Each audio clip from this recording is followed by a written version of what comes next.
today's video guys ay gagawa ako ng atsara na napakasarap. Para sa akin special to kasi 'di ba masarap talaga yung atsara sa mga prito, sa mga lalo na kapag meron kang inihaw, yan pwedeng-pwede siyang pang appetizer. At yan guys, hindi ko na pinakita yung aking pag-add ng papaya. Ang pinakita ko lang is kung paano ko siya lamasin ng may asin. Ayan, nilamas ko yan siya ng may asin para lumabas yung katas niya.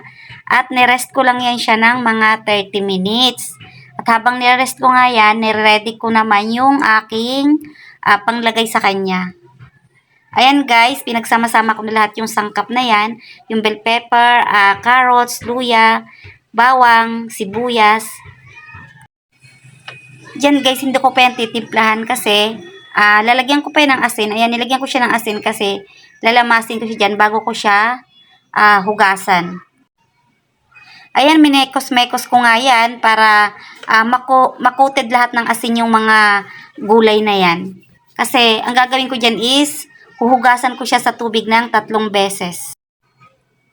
Ayan, hinugasan ko na yan. Hindi ko lang naipakita. Then, nag-prepare na nga pala ako ng mga gagamitin ko sa pagpapakulo. Naglagay lang ako dyan ng mga 2 cups ng suka. Tapos sinalang ko yan sa mahinang apoy lang. Hinintay ko lang siya na kumulo. Ayan, tinimplahan ko yan ng asin. At nilagay ko na yung buong paminta, pampalasa niya. At minekos-mekos ko na yan dyan. Hinalo-halo ko na yan guys. Hinalo-halo ko na kasi excited na talaga ako na matikman yung lasa niya. Pwede nyo naman siyang tikman at balansehin yung lasa ayon sa inyong gusto. Ganun lang yun guys. Nilagyan ko nga pala yan ng 2 cups ng sugar. Hindi ko pala siya naipakita sa video kasi hindi pala na-on yung video ko. Tapos, chinek ko yan kung malutong pa ba siya kasi kailangan isang kulo lang yan para hindi malabog ba yun tawag doon. Malabog ang gulay. Kaya ayan, chinek ko siya. Tapos, hinayaan ko lang siya sa mahinang apoy. Then, tinakpan ko lang saglit. Tapos, pinatay ko na yung kalan. At habang pinapalamig ko nga yung aking panlagay sa aking atsara, yan, ay minikos-mekos ko rin yung aking papaya na kinadkad. Pinigaan ko nga pala yan guys, tapos hinugasan ko ng mga 3 beses para yung alat niya is mawala. At ito na nga, inumpisan ko nang ilagay yung ibang sangkap. Nilagyan ko na yan siya ng pineapple juice.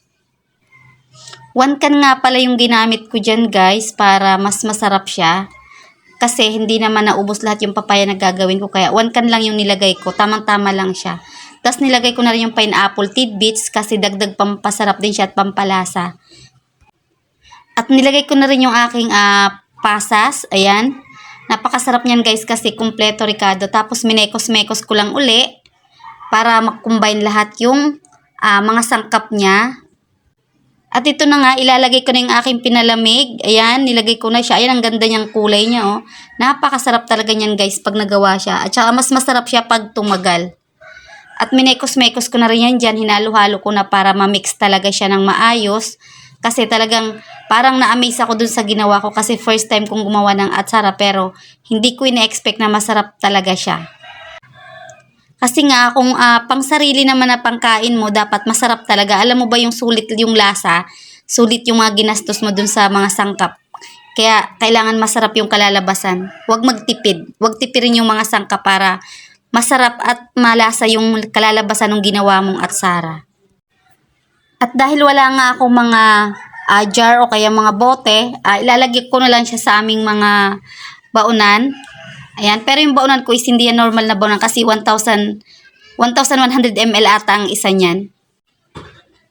Excited na ako sa aking pagsasalin dyan kasi gusto ko na talaga siya ilagay sa ref. And hindi ko talaga alam kung ilang weeks o ilang months ang itatagal ng atsara kapag nakalagay sa ref. Kaya sa mga may comment dyan kung ilang months pwedeng tumagal, paki-comments na lang guys. Ang nagawa ko nga pala dyan is bali 1,100 ml bawat isa. So bali 2,200 ml ang nalagyan ko. Ayan, dalawang tab lang siya na ganyan. Pero okay na yan kasi sulit naman yan. Magtatagal din yan sa amin, siguro mga ilang weeks lang. At ito na nga ang aking homemade special atsara. Thank you for watching!